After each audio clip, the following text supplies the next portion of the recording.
What's going on, everyone? It's April 14th. It's time for another mortgage rate update. I have not done one in quite some time, and I apologize. It's been absolutely insane.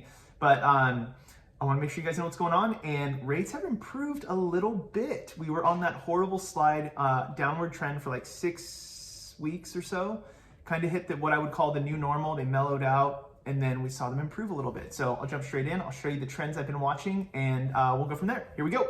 Okay, so we are looking at mortgage-backed securities here, and here's what I've been watching. This is this little interesting thing I showed you guys last time where I'm like, oh man, I'm clever and I am onto something. So if I draw a line from the low here down through here, you could see there was this trend, right? So this was the low, and then we were flat, and then we started to drop. But we touched here, we touched here, we touched this line, we broke below it. This was a bad day, but the next time we recovered and we stayed above it. And then we touched it, but we stayed above this diagonal line, and then we broke below it again. So basically what I was saying was, regardless of this little ups and downs, the trend was still for the worse. Remember, down here is bad. So the trend was still worse for rates, but then we mellowed out, right? We've been above this line now. So again, touched it, so we were below it, touched above it, had a good recovery as a result of breaking through it, and then we were on a downward trend, bounced off of it, and then we've been flat. Well, now we had this little good run last week. So this is today, Wednesday, Tuesday, Monday, Friday, Thursday, Wednesday, Tuesday, Monday. So last week, for the most part, was great for rates, and now we've kind of flattened out again. Well, using that same logic, I'm just like, well, if it worked on the down slope, does it work on the up slope?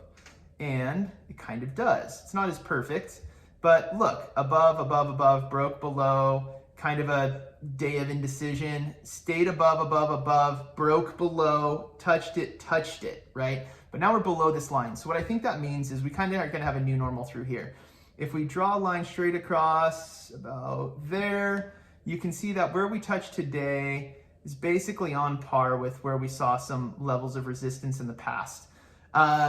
And at the same time, we have the moving average coming down, which will act as a ceiling as well. So what does that mean?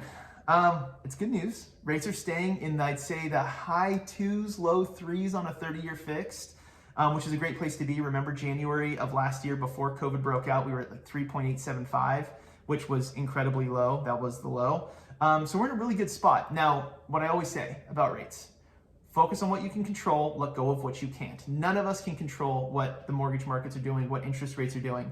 If you lock in your rate today at, say, 3%, and something happens in 6 months, 12 months, rates are at 2.625%. You can always refinance and take advantage of that rate then.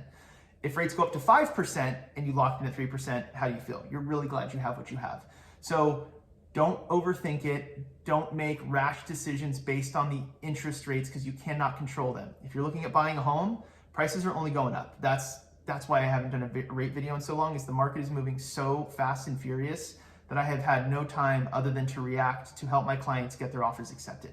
So focus on the house. That's the most important detail. If prices go up and interest rates go up, that house is going to be more expensive later.